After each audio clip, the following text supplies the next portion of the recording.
dear listener, to a journey through time and across dusty landscapes. I'm grateful you're here, taking these quiet moments for yourself, and I invite you to let me know in the comments where you're listening from and what time of day it is for you. If these gentle wanderings bring you peace, consider subscribing and joining this calm community of curious souls who love to drift through history together. Now, allow yourself to settle in, breathe deeply, and imagine stepping off a wooden stagecoach into the crisp morning air of a frontier town. You find yourself on a rutted trail, boots sinking into warm dust as the sun climbs over the jagged horizon. The air is dry and prickly. It carries the faint smell of sweat-soaked leather and the tang of iron from the stagecoach's hardware. Your ears, still ringing from the clatter of wheels and the whinnying of tired horses, gradually attune to the smaller sounds. The soft cooing of morning doves, the creak of saddle leather, the whisper of wind through brittle grass. Far away, somewhere beyond the cottonwoods, a lone coyote howls, and you feel a shiver despite the heat that is already building. What you do not yet realize is that these sensations, a dusty breeze against your cheeks, the taste of grit between your teeth, are merely a gentle prelude to the Wild West's relentless test of body and spirit. As you step forward, the wooden sidewalk groans under your weight. A woman in a faded calico dress sweeps her porch, her broom raising little swirls of dust that catch the morning light like smoke. A blacksmith's hammer rings on iron from the far end of the street, sending a metallic echo down the single row of false-fronted buildings. The scent of coffee, strong and bitter, wafts from a nearby boarding house kitchen, mingling with the smell of horse manure and sawdust from the saloon floor. You notice the textures, rough, splintered wood under your fingertips, the heat radiating off the adobe walls, and the dryness that seems to press on your tongue. Already the horizon shimmers with heat, hinting at the midday sun's punishing glare. But this moment is only the beginning. The Wild West will reveal difficulties and dangers that make these first impressions seem deceptively gentle. As you wander toward the livery stable, a tall man in a wide-brimmed hat nods to you, his face shaded, but his eyes alert. There is a reserved camaraderie here. Each person has their own story, their own secrets, and they share an unspoken understanding that survival depends on caution and cooperation. Near the water trough, a group of children giggle as they chase each other through clouds of dust, their bare feet leaving prints in the powdery earth. One girl, maybe 6 years old, pauses to stare at you with curious eyes. Her hair is braided with strips of cloth, her cheeks smudged with dirt. She laughs when a boy splashes her from the trough, and for a moment the world feels innocent, like any small town. Yet deeper mysteries await, and before the day is through you will learn that the same trough is a precious source of water, a bath, and a breeding ground for sickness, all at once. As the morning unfolds, the sun climbs higher, insects buzz in the heat, and the smell of a freshly cooked breakfast drifts through the open door of the boarding house. Salt pork, beans and bread baked in a cast iron stove. You taste the anticipation on your tongue, but your stomach tightens when you remember there are travelers who will never taste such a meal because the journey here was fraught with peril. You have arrived, but the West has more to reveal. The day is young, and the Wild West's unforgiving tests have only just begun.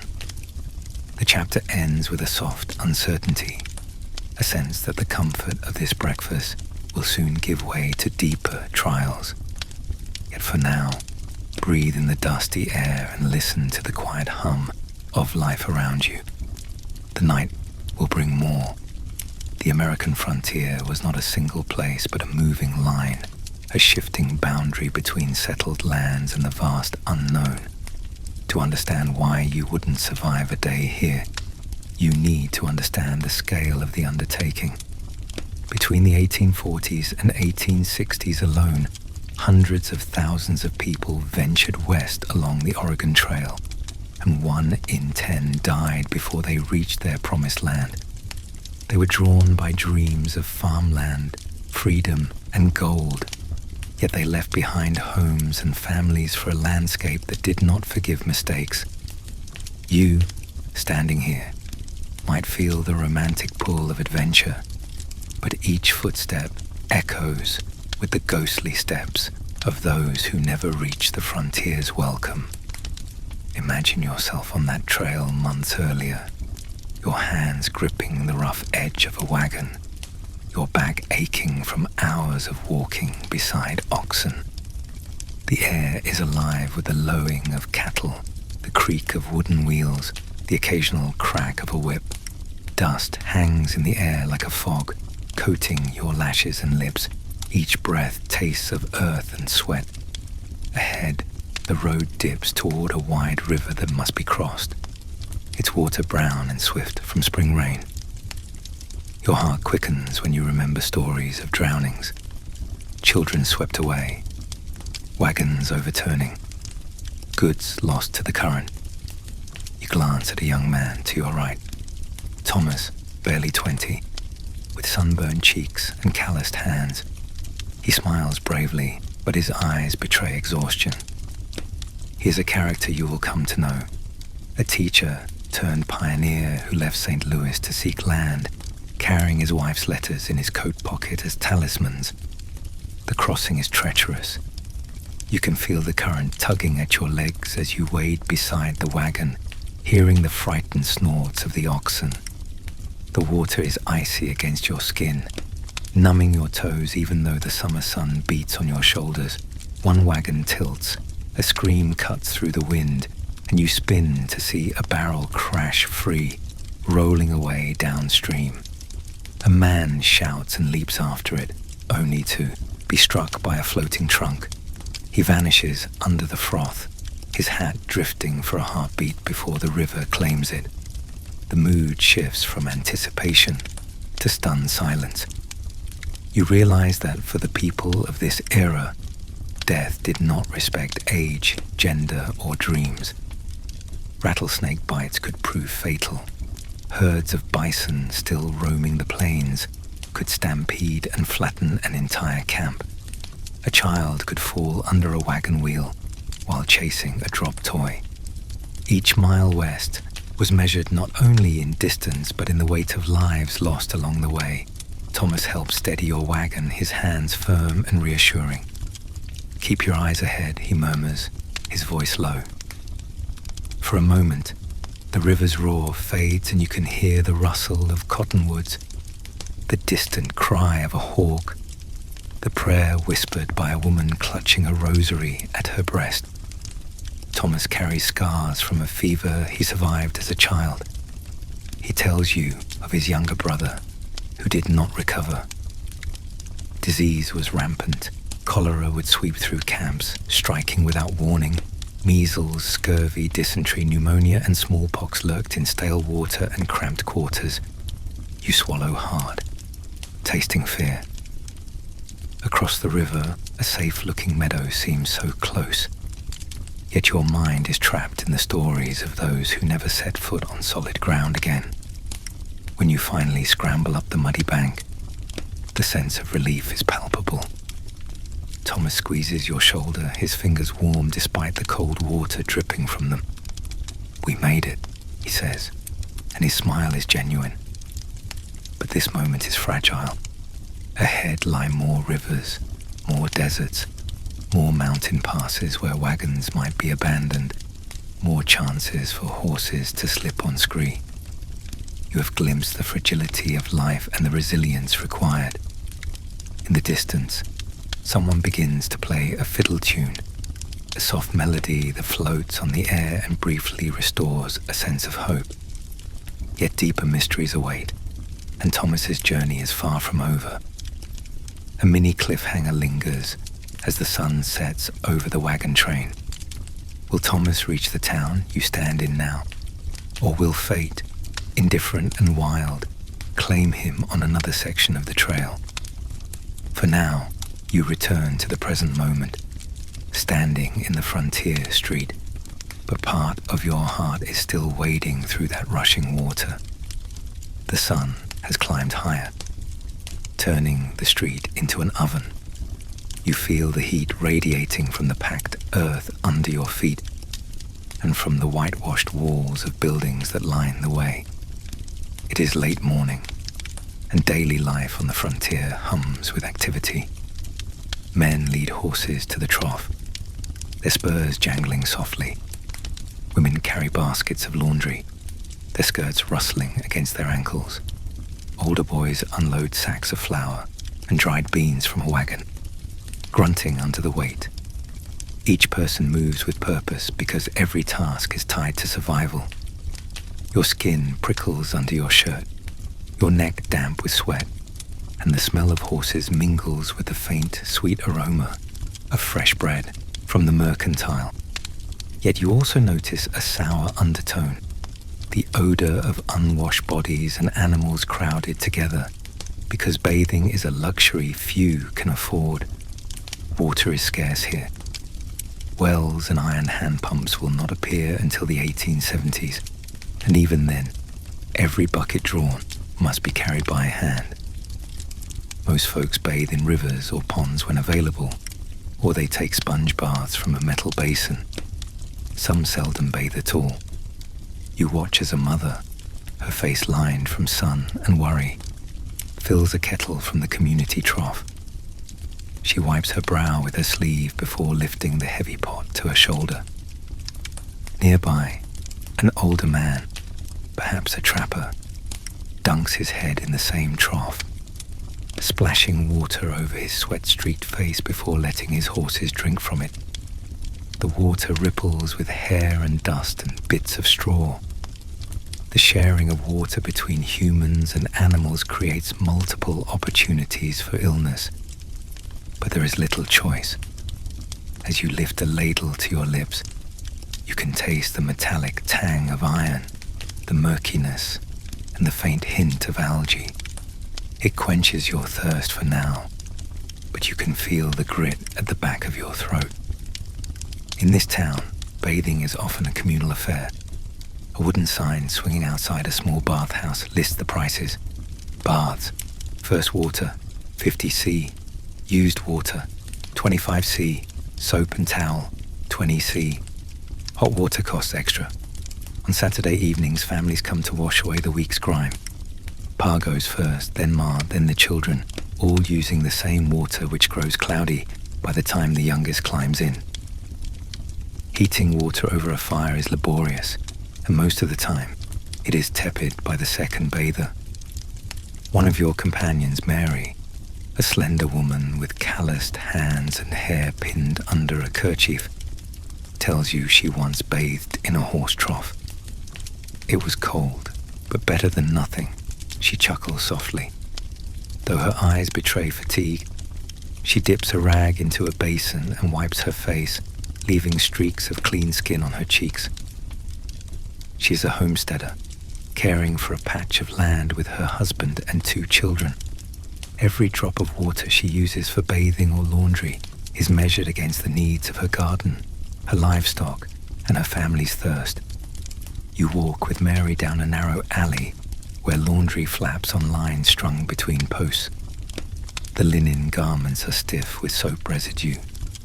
She explains that clothes absorb a body's impurities, cleansing the skin in the process. White cloth next to the skin keeps you cleaner, she says, referencing a belief from Europe that the cloth would absorb illness. You touch the fabric, it is rough, sun-bleached, and smells faintly of lye and sage. Mary points to a tub where shirts are being scrubbed.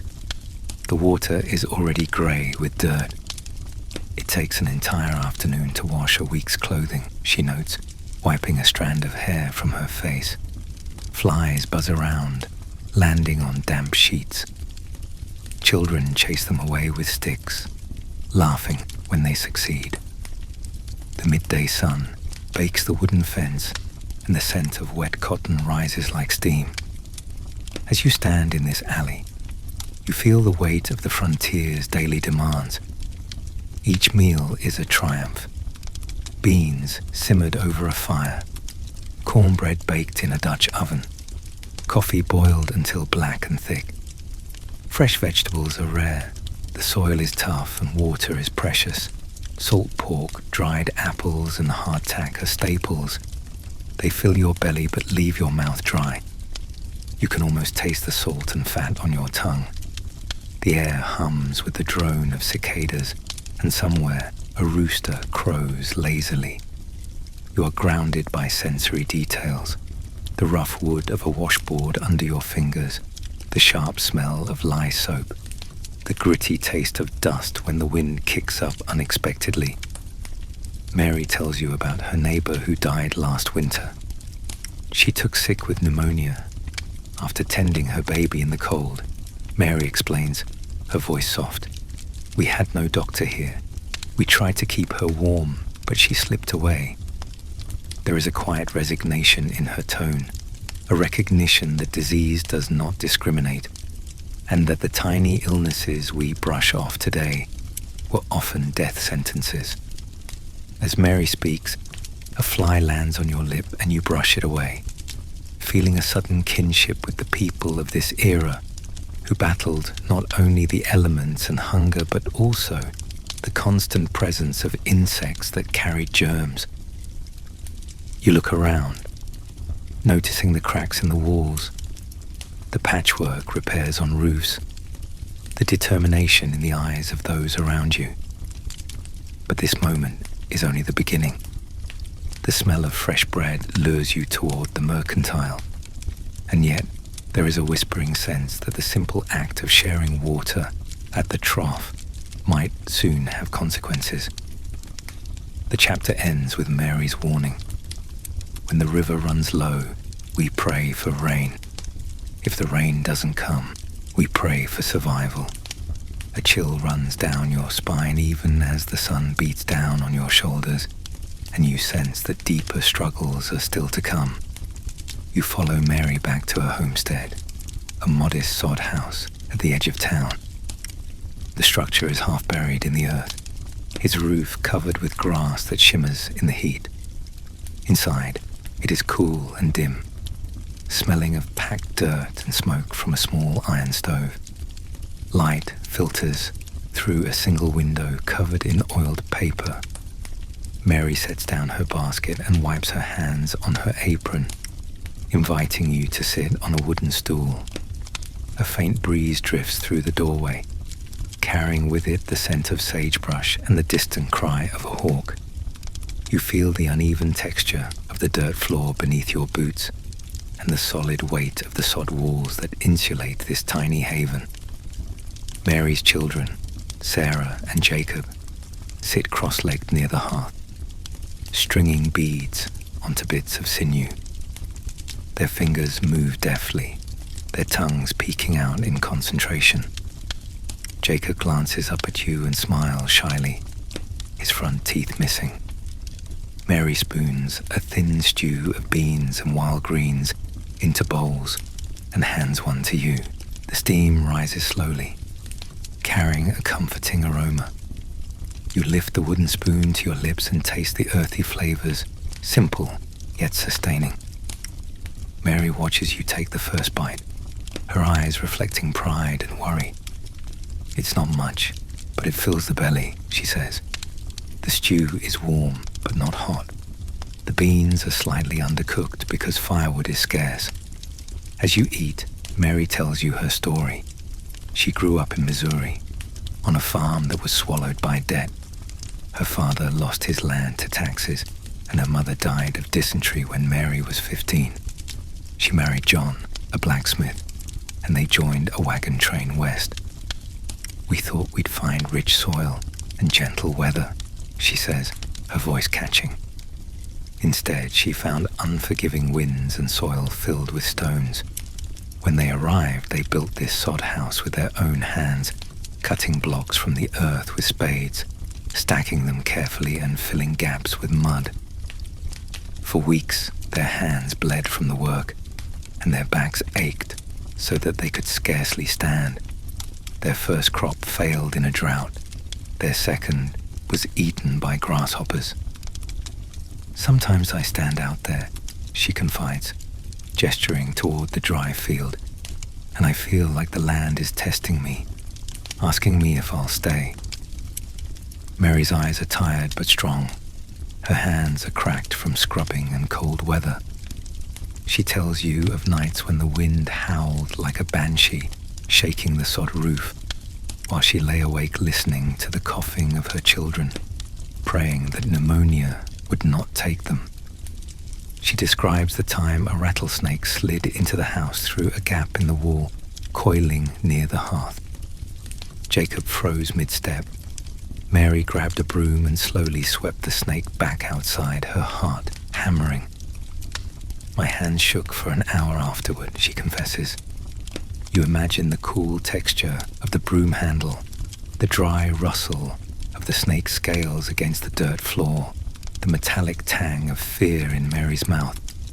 Your own skin prickles at the thought. Despite everything, Mary finds moments of beauty.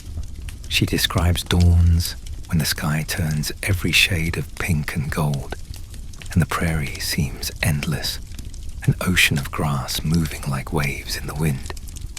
She takes solace in the sound of meadowlarks singing, the feel of her daughter's hand in hers, the taste of wild choke cherries they find in the scrub. She confides her dreams of planting an orchard once there is enough water, of reading books to her children by lamplight, of sending them to school. As she speaks, her voice softens, and you are lulled by the rhythm, the way her words seem to flow like a stream. But then Mary's expression darkens. She glances at Jacob, who is coughing softly now, and she leans closer to you. This place is beautiful, she whispers, but it takes everything from you if you let it. The winters are colder than you can imagine. The winds cut like knives. Last year, we lost 3 neighbors to the cold. One man got lost in a blizzard coming back from the barn. We found him frozen in the snow come morning, only yards from his door. Another was caught in the river while chopping ice for water. The current dragged him under. We found his body downstream. And my friend, she simply gave up. The loneliness swallowed her. She walked out into the prairie and never returned.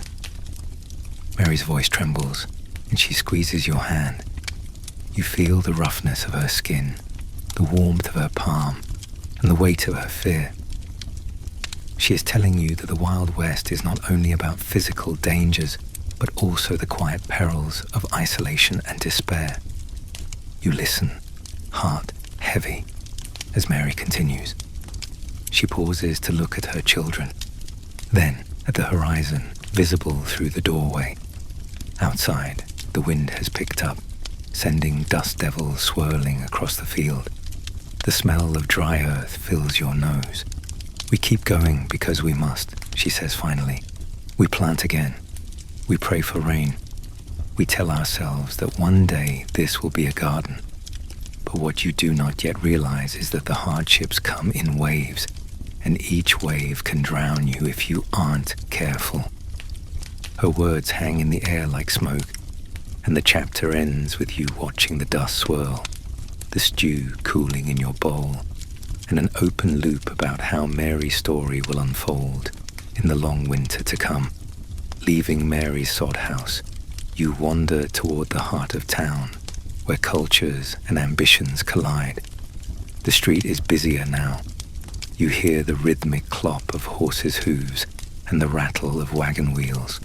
Men in dusty hats lean against posts, whittling sticks, while women trade gossip in hushed tones.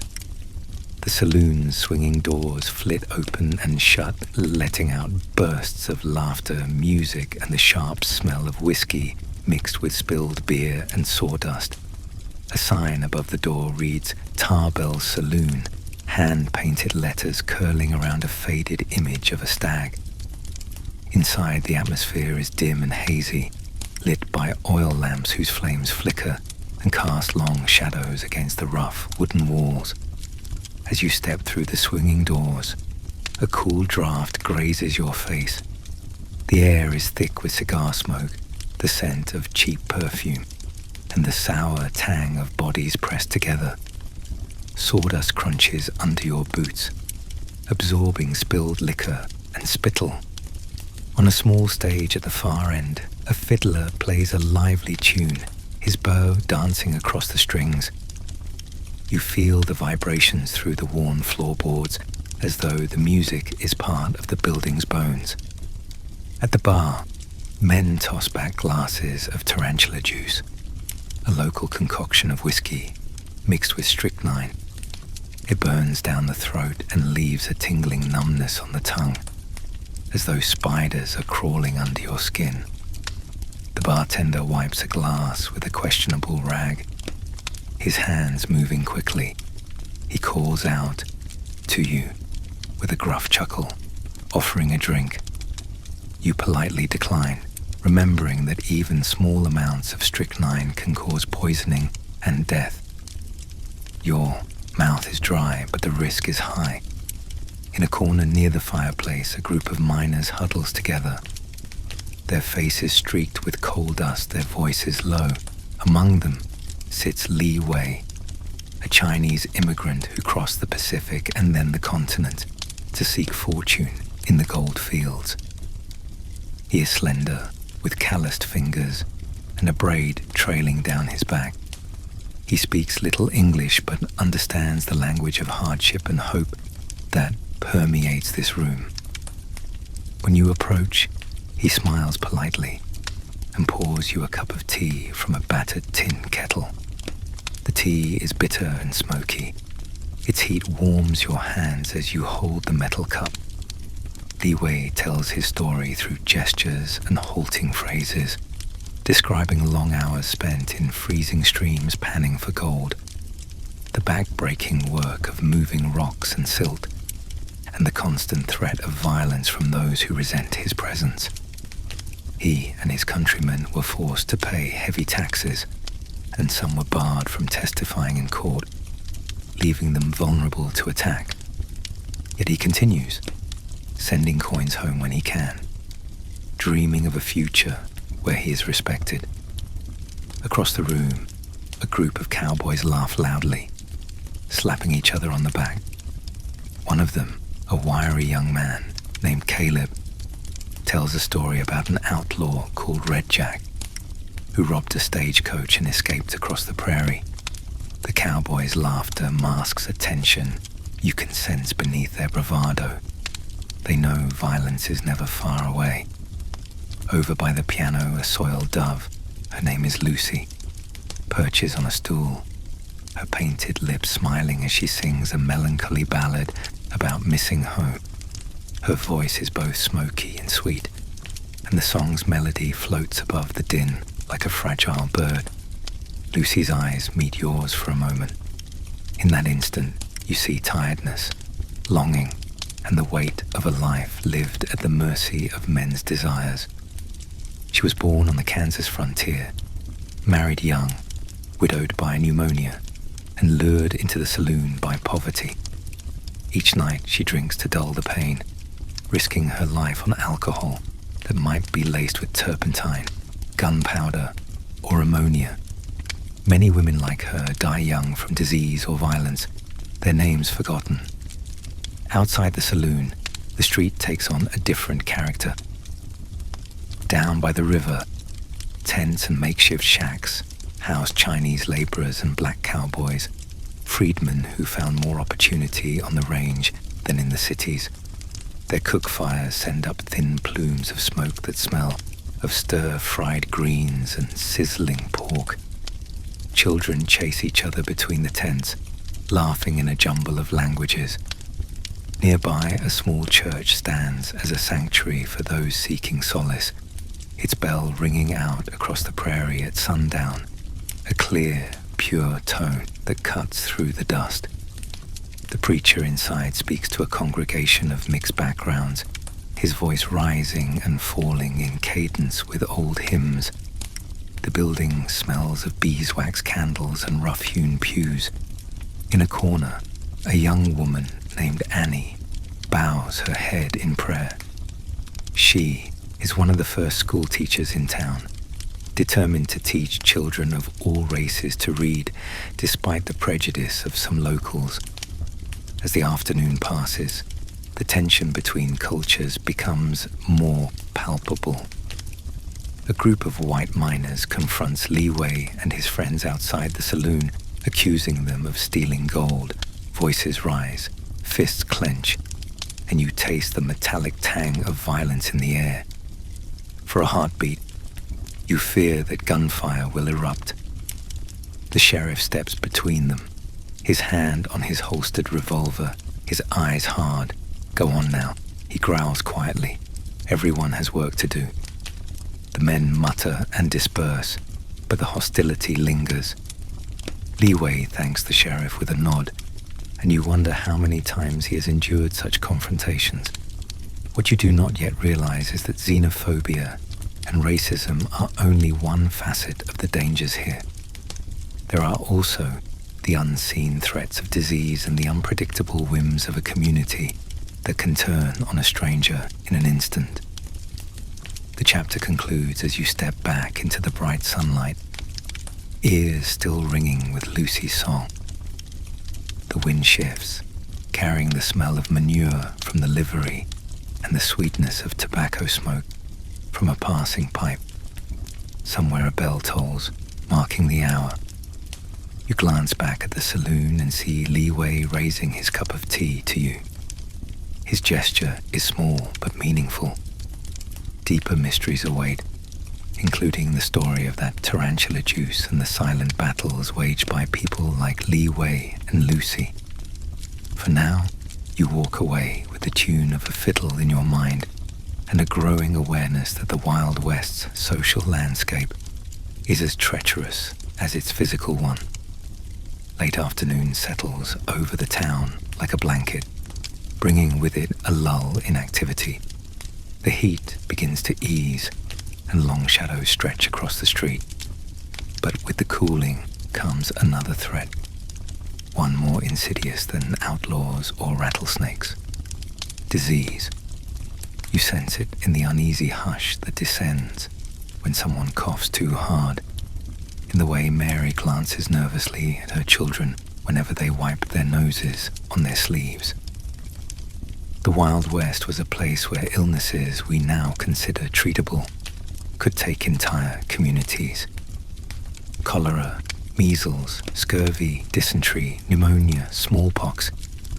These diseases were constant companions, invisible predators stalking the frontier. Imagine, for a moment, the sudden onset of cholera in a cattle camp. One evening, everyone sits around the fire, sharing stories and passing a tin cup filled with coffee.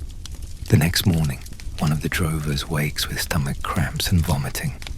His skin turns ashen, sweat beads on his brow despite the chill in the morning air. He stumbles toward the brush, and you hear the retching from where you stand. By midday, he is too weak to sit up, his eyes sunken, his body dehydrated. The camp's water barrel, filled from a river upstream of a settlement where cholera has already taken hold, becomes the disease's delivery system. Men drink from it, wash their hands in it, and refill it without boiling the water. Within days, dozens fall ill, collapsing into the dust. There is no proper disinfectant, no hospital, and sometimes not even a doctor. You find yourself in the town's small infirmary, a simple wooden building with a narrow front porch. Inside, the air is thick with the smell of sweat, bile, and camphor. beds line the walls, thin mattresses stuffed with straw. On each bed lies a person in various states of distress.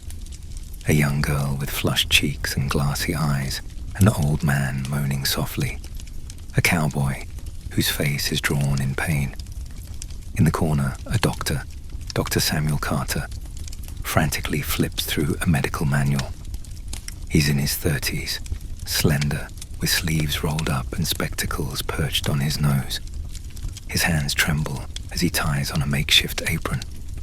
His knowledge is limited by the medical practices of the time.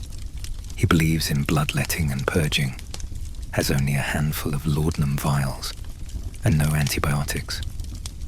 When he treats a fever, he might place leeches on a patient's arm or administer a concoction of herbs and alcohol.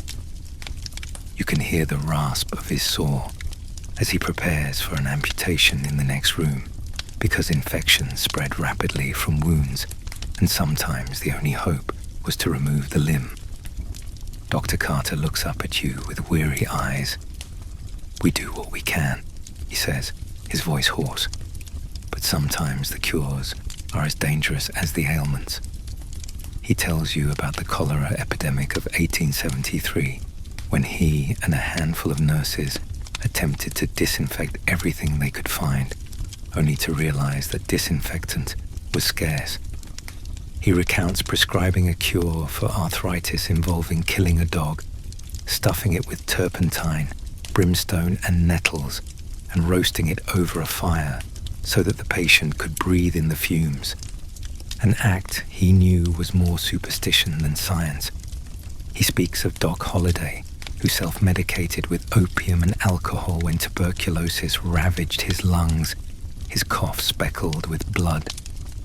The doctor's voice grows quieter as he confesses his frustration at being unable to save more people. "Sometimes I feel like a charlatan," he whispers. "We're learning, but not fast enough."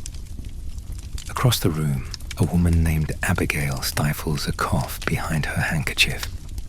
She is a school teacher, beloved by her pupils. 2 days ago, she felt a tickle in her throat. Now she lies on the bed with high fever, her skin clammy.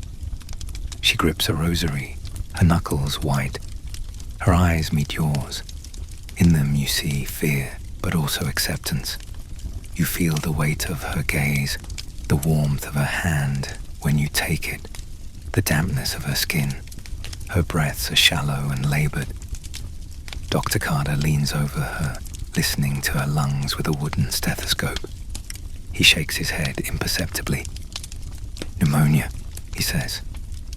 He mixes a tincture and holds it to her lips. The bitter liquid smells of alcohol and the herbs. She swallows with difficulty and closes her eyes, murmuring a prayer. You squeeze her hand gently, hearing the soft creak of the bed frame, feeling the straw shift under your weight. In that moment, you understand how precarious life was, how a cough could be a death sentence. Outside, the sky darkens with low clouds.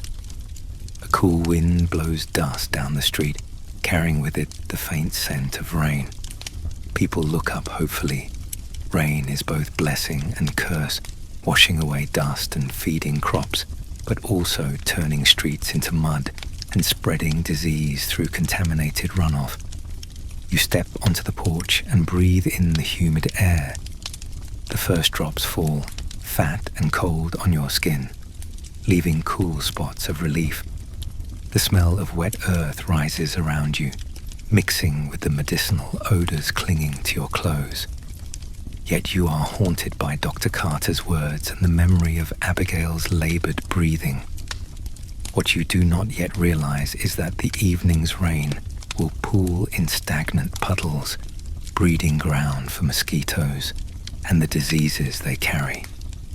The mini cliffhanger at the end of this chapter leaves you watching the rain fall, wondering who will wake up feverish in the morning, your heart heavy with the knowledge that even nature's blessings here can be double-edged. By dusk, the rain has passed, leaving the air cool and the ground damp. The scent of wet sagebrush and fresh earth is strong, and the sky above is a palette of deep purples and pinks as the sun sets behind distant mountains. You decide to leave the town for a time, to travel beyond its immediate comforts and see the land that surrounds it. Leading a bay horse named Dusty, you follow a narrow trail that winds between tall grasses and stands of cottonwood. Crickets begin to sing, their chorus rising and falling like breathing. The horse's hooves squelch softly in the moist soil, and you feel the rhythmic sway of his gait through the reins. Somewhere nearby, a rabbit darts through the underbrush, rustling leaves and sending a quail flapping into the air. The prairie stretches around you, vast and open. To the east, the land rolls in gentle waves of grass, dotted with grazing cattle and the occasional antelope. To the west, the terrain rises toward rocky hills covered in juniper and pinyon pine. You feel the wind on your face, cool now that the sun has dipped below the horizon. It carries the fresh scent of rain, the resinous smell of pine, and a faint hint of smoke from a camp far off. The sky overhead deepens to indigo, stars beginning to appear one by one. You hear the distant rumble of thunder, a reminder that storms are never far away. In this environment, nature commands respect. Its beauty and danger are intertwined. As you ride, your mind drifts to the hazards that await travelers. Rattlesnakes lie coiled in the tall grass, their scales blending perfectly with the earth, their rattles quiet until disturbed. You recall Mary's story of sweeping one out of her house. The mere thought makes your skin crawl. Scorpions scuttle under rocks, and spiders weave webs in the low branches. Wolves and mountain lions roam the hills, their eyes gleaming in the moonlight. A wrong step or a startled animal can send you tumbling from your horse, bones snapping on the hidden rocks. You remember hearing about stampeding herds of bison that could overrun entire wagon trains. Though their numbers are dwindling, the risk remains. The prairie is alive, and it demands constant vigilance. At midnight, you reach a small camp where a group of cowboys have stopped for the night. They sit around a fire, flames casting a warm glow on their faces. The fire crackles, the scent of burning cedar and beef stew fills the air. A man named Jesse, tall, lean, with a worn hat and hands scarred from rope burns, offers you a tin plate. "Have some," he drawls. The stew is thick with chunks of beef, potatoes, and carrots. You feel the warmth spread through your hands as you hold the plate, then through your body when you take a bite. The broth is savory, salted just enough, smoky from the fire. You sit on a log feeling the rough bark against your legs and listen as Jesse tells stories of life on the trail. "We drive cattle for weeks," he says, his voice low and steady. "The days are long, the nights longer. We sleep under the stars, keep watch for rustlers and wolves. Sometimes we ride through thunderstorms so fierce you can't see the horns of the steer in front of you."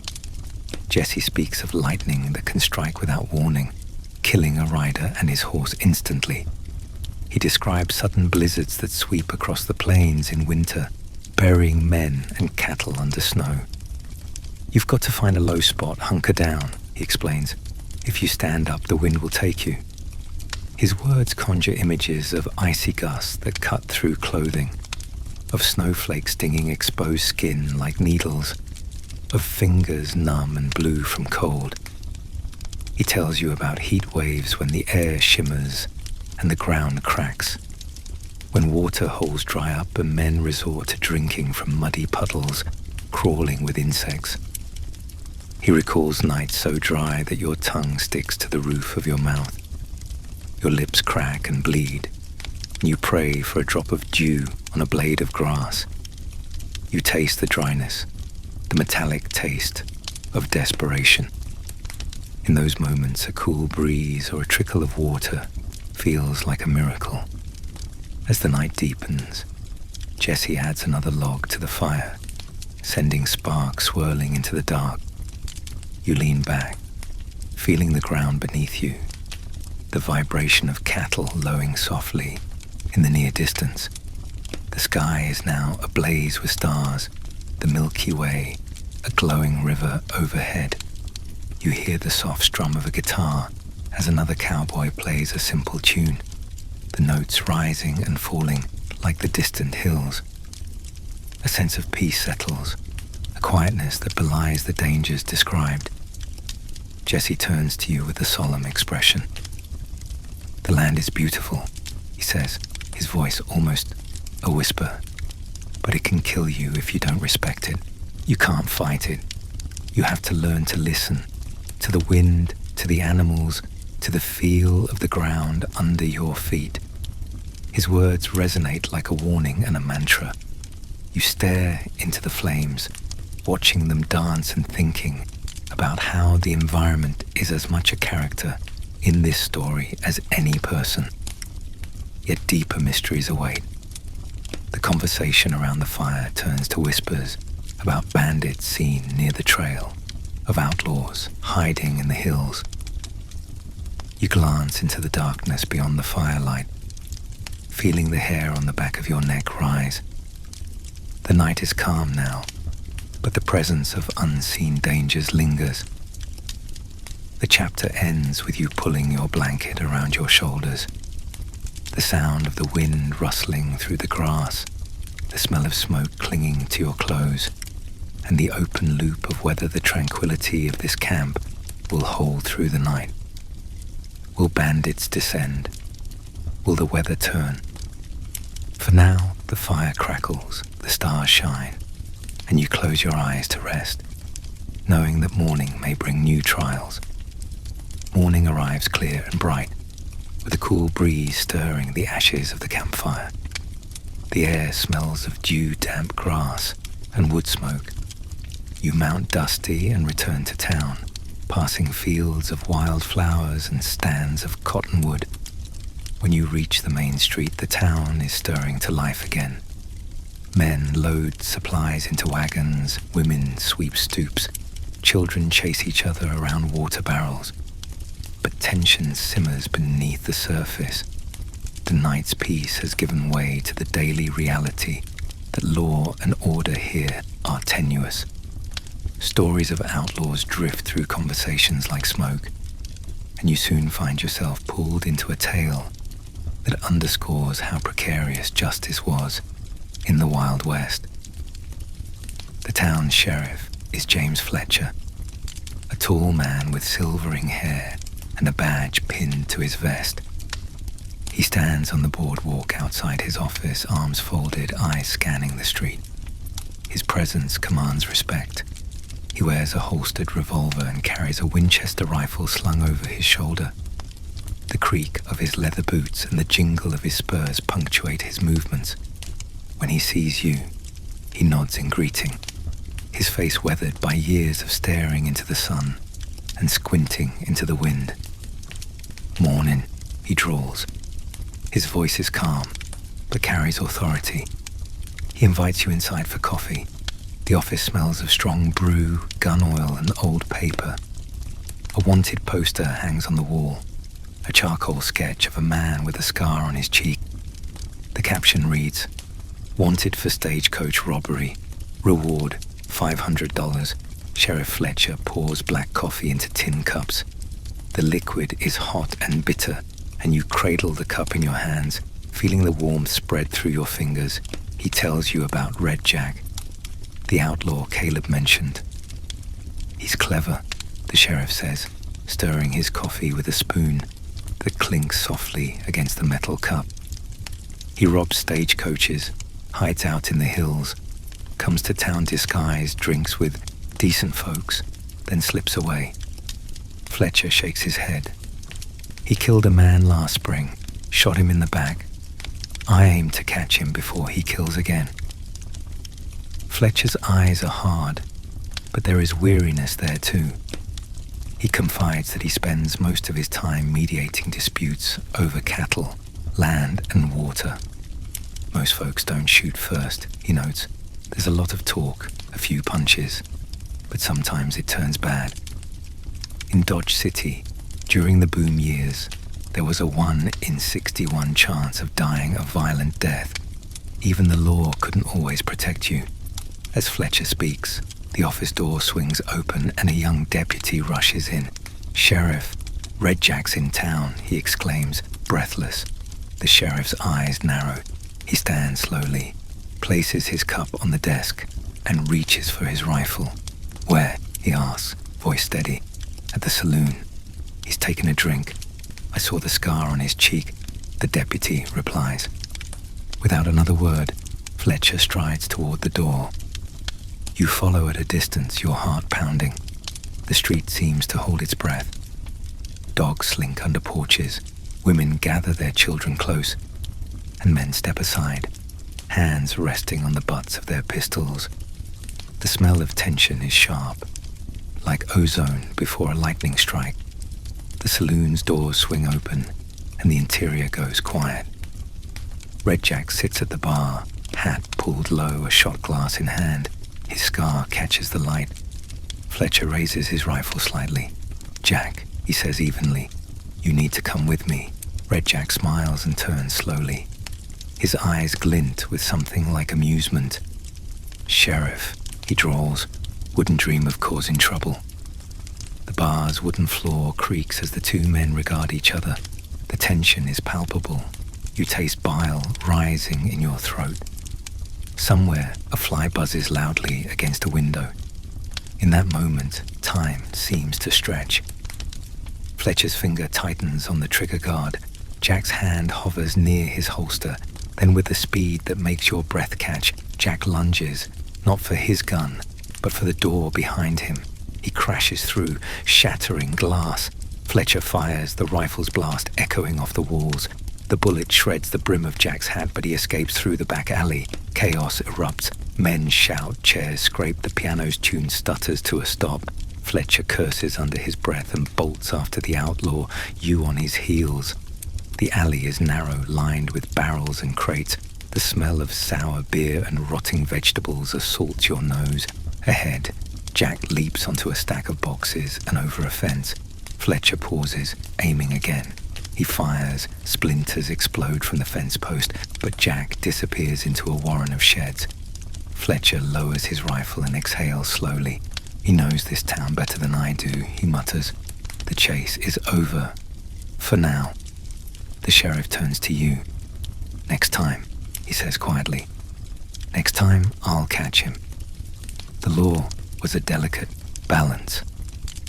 In many towns, a sheriff might be the only official representative of order, backed by a few deputies and volunteers. Homicide rates were high compared to modern times. In Dodge City, there were about 165 deaths per 100,000 people, while in Oregon the rate was closer to 30 per 100,000. People settled disputes with fists, knives, and guns. Yet most days were not a series of constant gunfights, as movies depict, but rather a steady hum of tension, with the ever-present possibility of violence.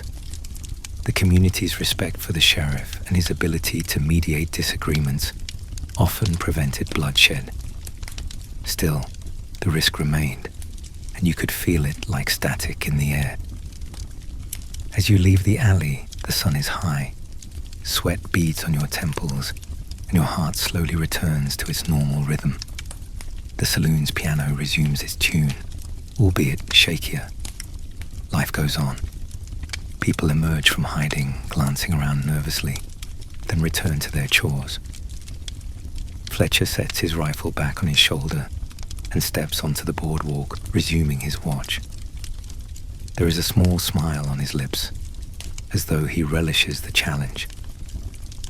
You realize that law and order here are maintained by individuals who are as fallible and fragile as anyone else. The chapter ends with the sheriff's calm warning. He'll be back. You feel a chill run through you even as the sun beats down, wondering when Red Jack will strike again.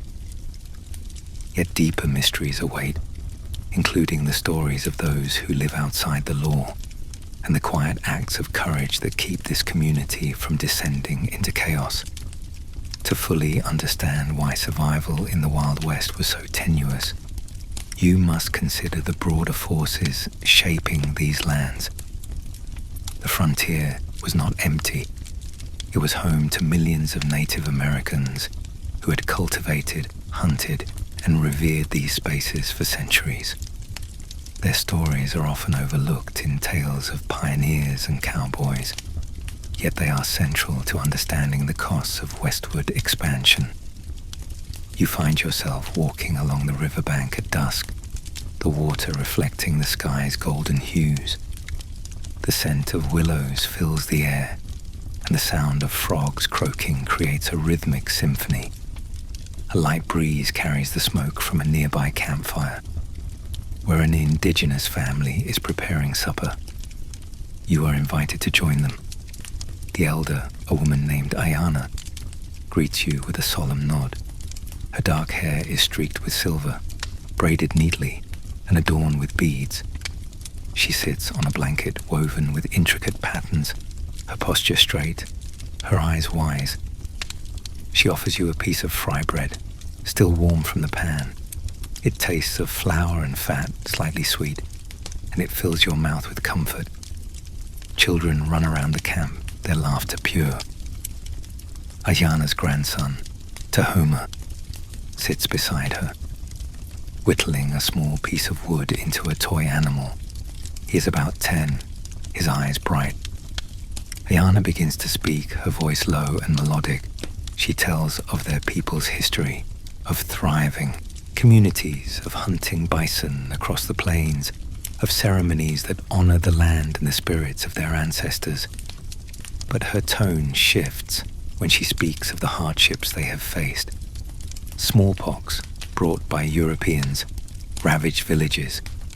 Wars, such as the Battle of Tippecanoe, the War of 1812, and the Seminole Wars, decimated populations and uprooted families.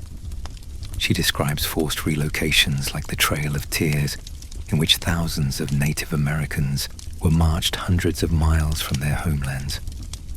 Many died along the way from exposure, disease, and exhaustion. She speaks of massacres like Sand Creek, where soldiers attacked sleeping camps, killing women and children. The numbers are staggering. When European explorers first arrived, an estimated 5 to 15 million indigenous people lived in North America. By the end of the 19th century, fewer than 238,000 remained.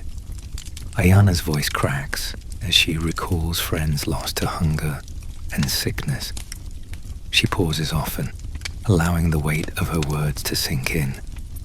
You listen, feeling the weight of guilt and sorrow. The campfire's warmth contrasts with the chill that runs through you. You hear the crackling of flames, smell the wood smoke mingling with the scent of cooking venison. Ayana's hands, weathered and strong, gesture toward the river. This water sustained us, she says. Now, it carries diseases from upstream settlements. She tells you that the buffalo, once numbering in the millions, are nearly gone due to overhunting by settlers and the deliberate destruction of herds to drive native tribes into starvation. Hunger now stalks her people. Many are confined to reservations where the soil is poor and rations are inadequate. She speaks of the resilience required to maintain traditions, of singing songs, telling stories, teaching children the language and the ways of their ancestors, even as they face oppression. As Ayana speaks, Tahoma listens, his carving forgotten in his lap. He is the future of his tribe, and he carries within him both the scars of history and the seeds of hope. He asks you questions about your world, and you answer honestly, your voice soft. He touches the fringe of your jacket curiously and laughs when your horse nuzzles his hand. In that moment, there is a connection that transcends language and culture, a shared humanity. Yet you cannot ignore the backdrop, an uneven power dynamic, a history of injustice, and the ongoing struggle for survival. You realize that while settlers face their own hardships, their presence often meant catastrophe for those already here. Ayana leans closer and whispers about a vision she had during last winter's long night. In her dream, she saw settlers and indigenous peoples living side by side, sharing resources, respecting each other's ways. But, she says, her eyes shining with unshed tears, the dream was swept away by a gust of wind. She sighs. Perhaps the wind will change. Her words hang in the air, mingling with the crackling of the fire. You look up and see the first stars emerging. The river whispers, the frogs sing, and the smell of sage is carried on the breeze. Ayana's story is one of deep pain, but also of enduring hope. The chapter ends with her looking out over the river, humming a lullaby to Tahoma. The open loop remains. Will Tahoma's generation find a way to heal? Will the injustices be recognized and repaired? Your heart aches with the uncertainty, and you understand that this frontier is a place of overlapping narratives, some told in whispers, some in shouts, all woven together by the land itself. The night deepens as you leave Ayana's camp. The moon is high, casting silver light on the landscape. You walk slowly, your mind heavy with the stories you have heard, the river crossings, Mary's fears, Dr. Carter's helplessness, Sheriff Fletcher's pursuit, Ayana's history. Each narrative intertwines like threads in a woven blanket, forming a complex tapestry of hardship and resilience. The cool air smells of damp earth and crushed grass. Crickets chirp, and somewhere an owl hoots, its call echoing through the stillness. The stars above seem brighter, their light unwavering. You feel small beneath them, humbled by the vastness of time and space. You come upon an old man sitting on a boulder, staring at the moon. His beard is white, his face leathery, his hands calloused. A pickaxe lies beside him, its handle worn smooth. He introduces himself as Gideon, a prospector who came west during the gold rush of 1849. His voice is raspy from years of dust and smoke, but his eyes are sharp. He offers you a sip of whiskey from a tin flask. The liquid burns your throat and warms your belly. Gideon begins to talk, his words slow and deliberate. "I've seen riches and ruin," he says. "I've held gold in my hand and buried friends in shallow graves." His words drift into the night, mingling with the rustle of leaves. Gideon tells you about his early days in the Sierra Nevada mountains. He and a group of men staked a claim along a river, panning for gold in freezing water that numbed their fingers. The mountains were beautiful, towering pines, clean air, clear streams, but they were also unforgiving. Avalanches could bury camp, rocks could fall without warning, and the cold seeped into bones. They worked from dawn until dusk, hunched over pans, their backs aching, their hands cracked and bleeding. When they found nuggets, their spirits lifted. When they did not, despair crept in. Gideon laughs softly as he recalls arguments over claim rights, fistfights that ended with broken noses, and the time a grizzly bear wandered into camp, drawn by the smell of bacon. "We were frozen with fear," he chuckles. Then someone threw the bacon, and the bear followed it. The memory brings a glimmer of humor to his eyes, but Gideon's tone darkens when he speaks of mines. After the easy pickings in rivers ran out, he worked underground, digging shafts deep into the earth. The air down there was damp and stale, tinged with the smell of sulfur. Lamps flickered, casting a faint glow on wet rock. The sound of picks striking stone echoed like heartbeats. They used black powder to blast through rock, and sometimes the explosions caused ceilings to collapse, burying men alive. Gideon's friend, Daniel, died when a tunnel caved in. Gideon dug for hours with his hands until his nails tore and his fingertips bled, only to find Daniel's lifeless body. He speaks of silicosis, though he doesn't know its name, describing the way the dust filled their lungs, making it hard to breathe. We coughed up black phlegm, he says, his chest wheezing. Some days we thought we were coughing up our own lungs. He pauses to catch his breath, the wheeze audible in the cool night air. Gideon also remembers the miners' camps, crowded, dirty, full of disease. Men lived cheek by jowl in tents and shacks. Water was contaminated by runoff from the mines and from human waste. Dysentery and typhoid fever spread quickly. The stench was overpowering. Food was scarce. Sometimes all they had to eat was hardtack and salted pork. We'd dream of pies and fresh vegetables, he says, his eyes distant. We'd wake up chewing our blankets.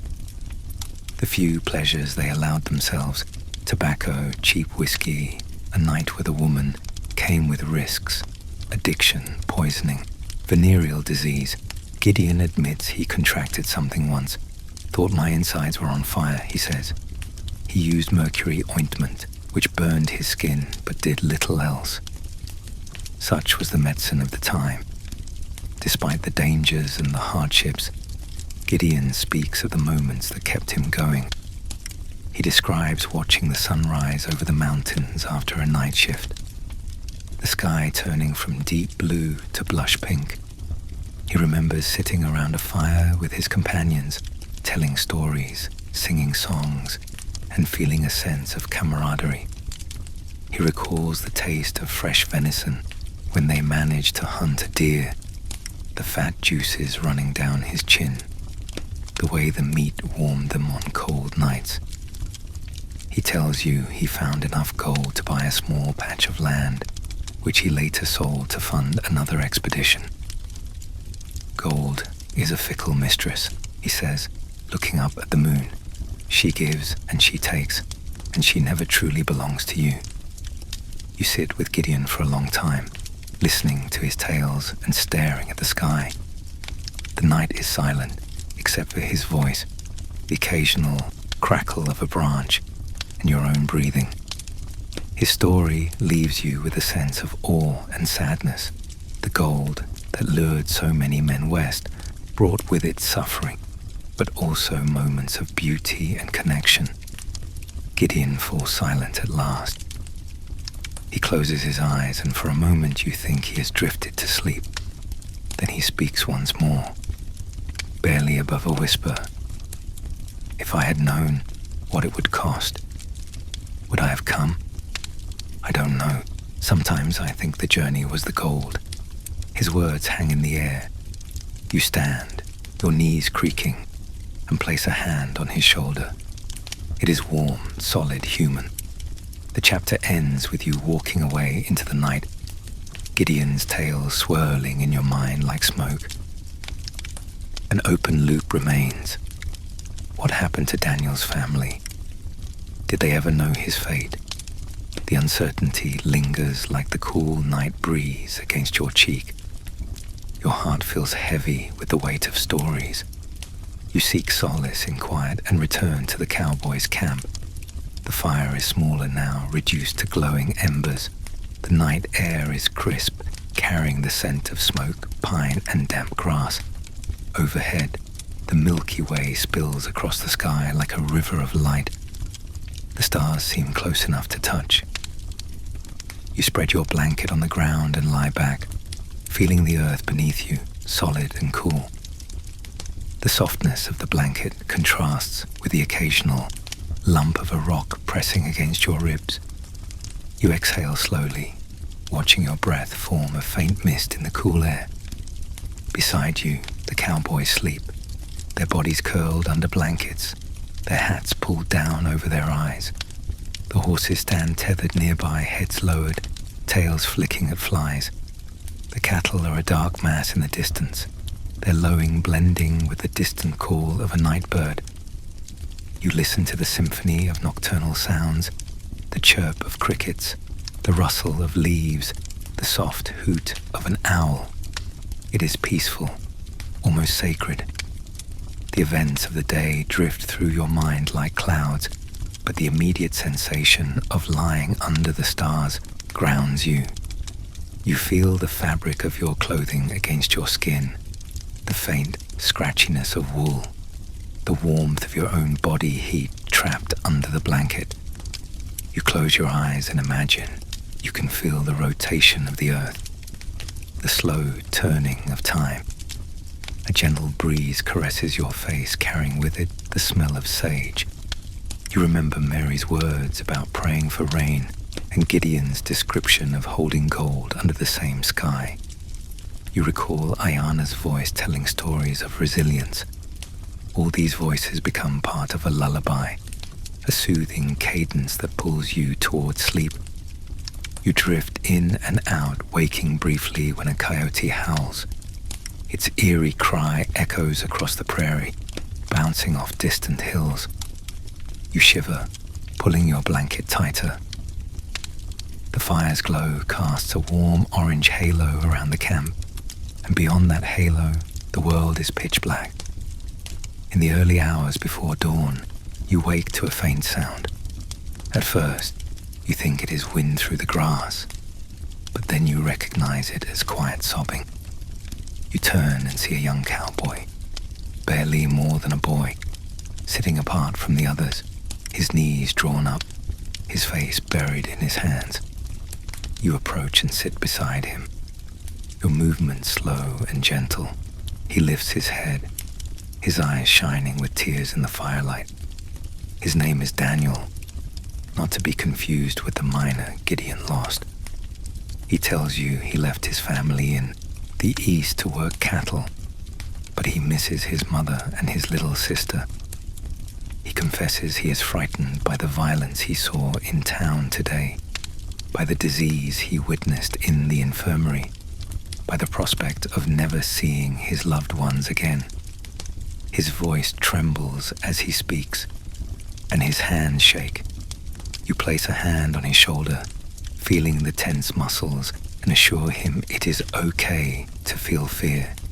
Together you sit in silence, listening to the crackle of the fire.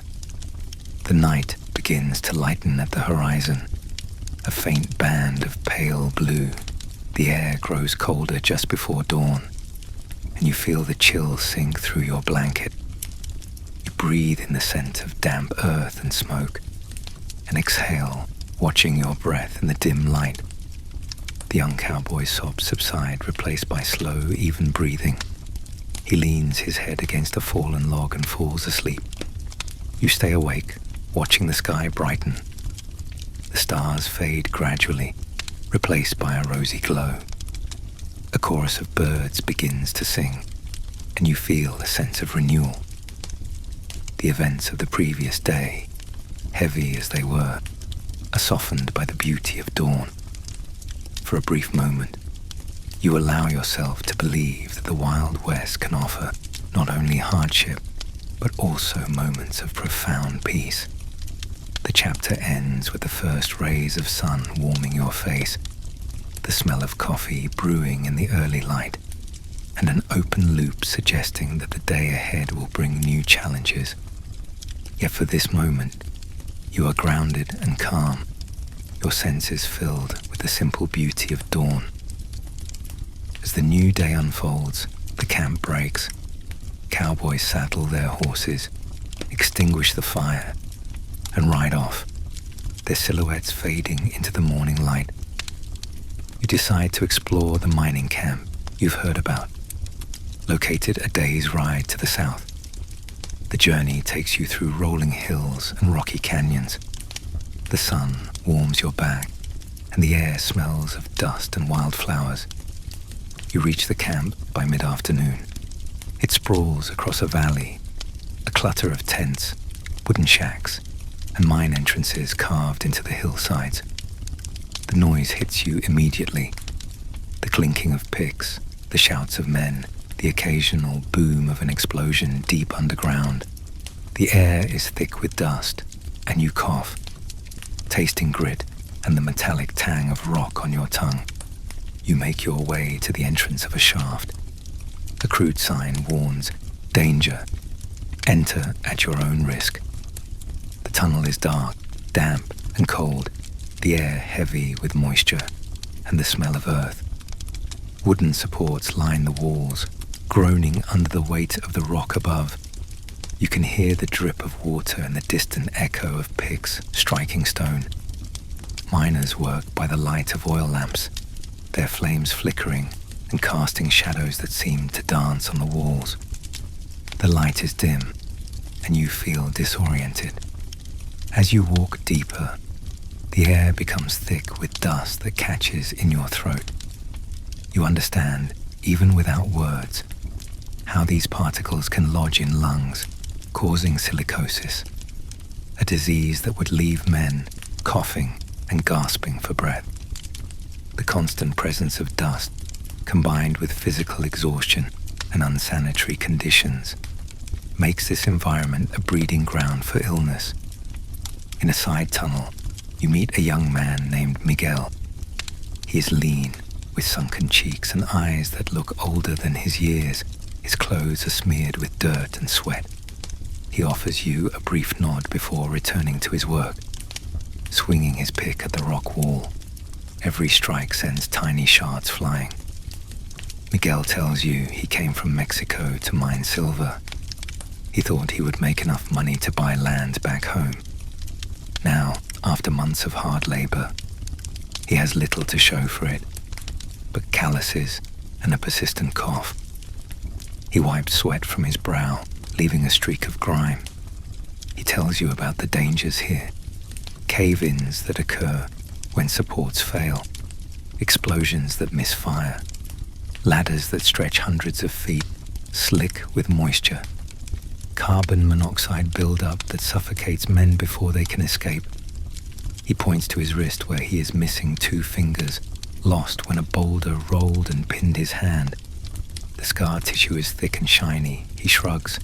"Many have it worse," he says. Nearby, another miner climbs a ladder that disappears into darkness above. The wood creaks under his weight. You feel your heart quicken at the thought of falling. The miner's boots slip slightly. He clings to the rungs, his knuckles white. He reaches the top and disappears into the tunnel above. You hear voices yelling back and forth, the language a mix of English, Spanish, and Chinese. Communication is vital here. A shouted warning can save lives. The smell of sweat is thick, mixed with the sulfurous odor of explosives. Suddenly, a rumble shakes the tunnel. Dust fills the air and you cover your mouth and nose. The vibrations travel through your feet. The lamps flicker. The men freeze, waiting. The rumble stops and everyone exhales. It was a planned blast in another shaft, but it reminds you how fragile the boundary is between safety and disaster. Above ground, the camp is a different kind of chaos. Miners live in crowded makeshift accommodations. Tents and shacks are packed close together. The ground muddy, strewn with trash. Women known as soiled doves stroll between tents, offering comfort for a price. Children dart between wagons, playing with sticks and rocks. Food is basic. Beans, salted pork, hardtack, sometimes stale bread. Water is drawn from a river that is already polluted by mine runoff and human waste. The smell is rank. Flies buzz incessantly, landing on everything. Dysentery, typhoid fever, and cholera sweep through with ease. A small infirmary tent houses the sick. You peek inside and see men lying on cots, their skin waxy, eyes sunken, some muttering feverish prayers. A woman wipes a patient's brow with a rag, then rinses the cloth in a bucket of water that is already murky. You realize that caring for the ill is as dangerous as facing a collapsing tunnel. Despite the hardship, there is also a palpable sense of hope. Miners gather around campfires at night, singing songs in different languages, sharing stories of home. One man pulls out a harmonica and plays a sad tune that echoes through the camp. Another man roasts corn on the cob over the fire, the kernels popping and releasing a sweet aroma. You taste the sweetness as he offers you an ear, the butter melting and dripping down your chin.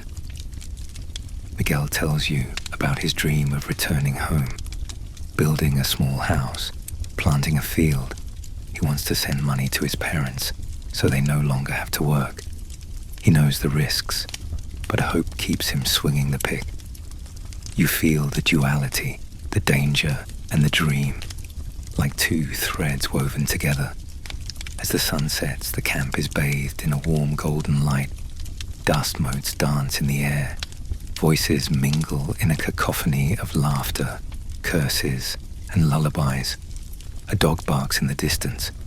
You watch the smoke rise from dozens of fires, carrying with it the smell of stew, coffee, and sweat. The atmosphere feels heavy but alive. You realize that for every tragedy, there is a moment of human connection, a shared meal, a whispered prayer. The chapter ends with Miguel turning his gaze toward the stars and whispering, "Mañana," tomorrow. The open loop remains. Will Miguel find his fortune, or will the mine claim him as it has claimed so many others? Your heart tightens, knowing that you will carry his story with you. Akin Town evening settles in once more. The sky fades from blue to a deep velvet, and lanterns are lit along the street. The saloon comes alive, a beacon of light and noise. You step inside, your senses overwhelmed by the mix of fragrances, cheap perfume, cigarette smoke, spilled whiskey, and the tang of sawdust. The musicians play a lively tune on fiddle and piano, and people dance, boots thudding against the wooden floor. Laughter rings out, clinking glasses punctuate conversations. The atmosphere is warm and convivial, yet beneath this merriment lies a dark thread of danger. At the bar, a young man named Luke orders a tarantula juice. You watch as the bartender pours a measure of whiskey into a dirty glass and adds a small vial of clear liquid, strychnine. The mixture fizzes slightly. Luke slams it back, his face contorting, and then he shakes himself, laughing. "Makes you feel alive," he declares, slapping the bar. Within minutes, his laugh grows louder and more manic. He begins to sweat, his hands shaking. He shouts at a stranger, and a fight nearly breaks out. Tarantula juice often results in violence, the strychnine causing hallucinations and agitation. Strychnine poisoning can lead to muscle spasms, convulsions, and death. Yet men drink it willingly, chasing a thrill. You feel the urge to reach for him, to warn him, but he is already swept back into the crowd, his fate uncertain. Nearby, Lucy, still perched on her stool, sings a new song. Her voice is a melancholy hum, a lullaby laced with longing. She wears a dress that once was bright but is now faded. Her painted face cannot conceal the tiredness around her eyes. After the song, she walks among the tables, her skirt swishing softly. She sits beside a man, and he hands her a coin. She smiles, but her eyes do not. Lucy's life, like many soiled doves, is fraught with danger. Sexually transmitted diseases are rampant, spreading from men to women and back again. Condoms are rare, and prophylactic solutions involve chemicals like mercury, carbolic acid, mercuric cyanide, and boric acid, substances as dangerous as the diseases they aim to prevent. About half of all sex workers carry venereal disease. Late-stage syphilis eats away at the body and brain, causing madness and death. often misdiagnosed as other illnesses. Lucy tells you in a whisper that she hears a buzzing in her ears at night and sees spots of light even in the dark. She fears the future. Her voice trembles, her fingers clutching yours briefly as if seeking an anchor. Men drink heavily, starting from a young age. Teenagers are allowed inside the saloon. Some are already severe alcoholics before they turn 16. People of all ages begin their day with whiskey. By 1830, consumption is astronomical, equivalent to 3.5 bottles of whiskey per week for each person. Alcohol numbs the hunger, warms against the cold, and offers a fleeting escape from despair. You taste the strong, sweet burn of whiskey as a miner presses a glass into your hand, and you feel the heat travel down your throat and spread through your limbs. For a moment, your muscles relax, your worries soften, and your senses blur. But you also notice how your reaction time slows, how your vision swims slightly. You remember the stories of men who drank themselves to death, of families left destitute because of addiction. The saloon is a refuge, yes, but one that often lures people deeper into danger. Amidst the noise, you notice a card game in the corner. A gambler named Silas deals cards with nimble fingers, his eyes flicking across the table, noting every twitch and breath. His suit is clean but worn, his hands adorned with silver rings. He smiles like a fox. A rancher sits across from him, his brow furrowed, his fingers tapping nervously on the table. The pot in the center grows with each round, silver dollars and gold coins glinting in the lamplight. Silas wins hand after hand, his grin widening, the rancher's expression darkening. The tension is palpable. You can feel it like static on your skin.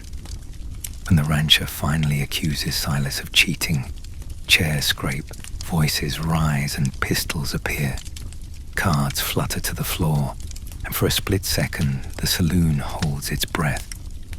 Then Sheriff Fletcher enters, hand on his revolver, voice calm but firm. He orders the men to stand down. They reluctantly holster their guns. The moment passes, but the potential for bloodshed remains always present. As you watch the scene unfold, the reality of vice in the Wild West becomes clear. Pleasure here is intertwined with danger. The drinks might be tainted. The companionship might lead to disease. The games might end in violence.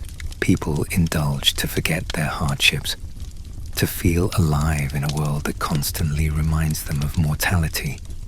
You realize that the saloon is a microcosm of the Wild West itself, filled with life and energy, laced with risk, beautiful and terrifying in equal measure. The chapter ends with Lucy singing another song, her voice cracking on a high note, and you stepping out into the cool night air, the smell of smoke and whiskey clinging to your clothes. An open loop remains. Will Lucy succumb to illness? Will Luke survive his poisoning? The questions follow you down the street as you listen to the faint strains of music fading behind you. The days you have spent in the Wild West feel both endless and fleeting. Each sunrise brings new challenges. Each sunset leaves you exhausted, yet strangely exhilarated. The final day dawns cool and clear, the sky washed pale blue. You wake in Mary Sod House, where you spent the night to help her with chores. The smell of fried salt pork fills the air, mingling with the earthy scent of the packed dirt floor. You stretch, feeling muscles ache from the previous day's exertions. Mary hands you a cup of coffee, black and strong. You sip it slowly, feeling warmth spread through you. Outside, the prairie is bathed in golden light, dew sparkling on blades of grass. For a moment, peace reigns, but the peace is fragile. Mid-morning, dark clouds gather on the horizon, rolling in fast. The wind picks up, whipping through the grasses, sending dust and debris swirling. You feel the temperature drop suddenly, the air growing charged with electricity. Mary looks toward the sky, worry etched on her face. "Storm's coming," she says. Her voice is steady, but her hands tremble slightly. You help her secure the shutters, tie down loose items, gather the children inside. The wind howls, a low roar that builds into a scream. Dust and debris pelt the house. You taste grit on your tongue and feel it in your teeth. The sod walls hold, but the roof creaks. Rain begins to fall, heavy and cold, pounding the roof, dripping through cracks. Lightning flashes, illuminating the room in stark white. Thunder follows, shaking the ground. The children huddle together, eyes wide. Sarah clutches her doll. Jacob buries his face in Mary's lap. You place yourself between them and the door, feeling the vibrations of the storm through your feet. Between thunderclaps, you hear a different sound, a low, continuous rumble. You realize the river, swollen from previous rains, is rising. You and Mary exchange glances. "We need to check the levee," she whispers. You nod. Together, wrapped in coats, you push open the heavy door and step into the tempest. Rain lashes your face, soaking you instantly. Mud clings to your boots, making each step an effort. You feel the cold seep through your clothing. The wind tears at your hat, threatening to rip it away. You lean into the gusts moving toward the river. It is a brown, churning torrent, higher than you have ever seen it. Debris floats past, branches, a barrel, the carcass of a cow. The levee is buckling in places, water seeping through cracks. You shove sandbags into gaps, your fingers numb from cold, nails scraping on wet burlap. Mary works beside you, her hair plastered to her head, mud streaking her face. The smell of wet earth and decay fills your nostrils. You can taste the river spray on your lips, dirty, metallic, bitter. The water is relentless. For a moment you think the levee might hold. Then, with a deep groan and a spray of brown water, a section collapses. A wall of water surges toward you. You grab Mary's arm and run, boots slipping in the mud. The roar is deafening. The flood knocks you off your feet, cold water enveloping you, pulling you along. You gasp, swallowing river water. It is shockingly cold. You flail, trying to find purchase. Your hands find a tree root, and you cling to it, fingers digging into the bark. Mary is beside you, her eyes wide, her mouth open in a silent scream. You feel the force of the water tugging at your legs, trying to pull you away. Your muscles strain, your lungs burn. For a moment, time stands still. Then the flood recedes slightly, and you scramble up the bank, dragging Mary with you. You collapse on the muddy ground, panting, coughing, shaking. The rain continues, but the immediate danger has passed. The levee is gone. The fields are submerged. Back at the house, you find the children safe. They rush to Mary, wrapping their arms around her. The sod walls protected them. You stand in the doorway, dripping, your heart pounding, your limbs trembling. You realize how close you came to drowning, how easily the river could have claimed you. You taste mud and river water in your mouth. The smell of wet wool, wet earth, and fear fills the room. Mary thanks you quietly, her voice hoarse. "We'll rebuild," she says, though the words sound more like a question. You nod, though you are not sure how. Outside, the rain begins to ease, leaving a landscape transformed. The prairie glistens, reflecting the grey sky. Animals wander nervously, their hides slick with rain. The river roars on, indifferent. As you sit with Mary and the children, wrapping yourself in a blanket, Sheriff Fletcher appears in the doorway, soaked and muddy. He reports that Red Jack tried to use the storm as cover to rob the bank, but was thwarted by the deputy. Red Jack fled into the hills, where the storm likely caught him in a flash flood. He may have met his end, Fletcher says, his voice flat. The news brings a strange mix of relief and sadness. Even the outlaw was a human being shaped by this harsh landscape. You think of Ayana, of Gideon, of Miguel, of Lucy, of all the names and faces that have filled this journey. The storm outside mirrors the storm within. You feel a deep weariness settle over you. The day's trials have tested your strength and resolve. The chapter ends with you staring out at the swollen river, wondering how anyone could survive here for long. An open loop remains. What will tomorrow bring? Will Mary's field recover? Will the sheriff find peace? You do not know. You only know that you are grateful to still be breathing. Night falls softly after the storm, casting a calm over the shattered landscape. The air is cool, fresh, and heavy with the scent of wet earth. The sky clears, revealing a tapestry of stars brighter than you have ever seen. Crickets resume their song. Frogs croak from newly formed ponds, and the steady hum of insects returns. Mary's children sleep soundly, curled together like pups. Mary sits at the table, mending a torn shirt by lamplight. Her movements are slow and methodical, the needle flashing briefly in the flickering light. You sit across from her, hands wrapped around a mug of tea, warmth radiating through your fingers. The taste is earthy and slightly bitter, grounding you. As you sip, you reflect on your days in the Wild West. You came with romantic notions of wide open spaces and cowboy adventures. Instead, you found a world of relentless challenges and unexpected beauty. You witnessed people striving to build homes from sodden dreams. You saw diseases claim the young and old. You felt the sting of dust storms and the bite of cold nights under the stars. You heard stories of injustice and resilience from those who lived here, long before settlers arrived. You tasted the desperation and hope in a miner's camp. You smelled the layered odors of a saloon where pleasure and danger intertwined. You sensed the constant undercurrent of violence and fear in a town balanced on the edge of lawlessness. Through it all, you met individuals: Mary, Thomas, Leeway, Lucy, Jesse, Sheriff Fletcher, Ayana, Gideon, Miguel, each with their own desires, fears, and strength.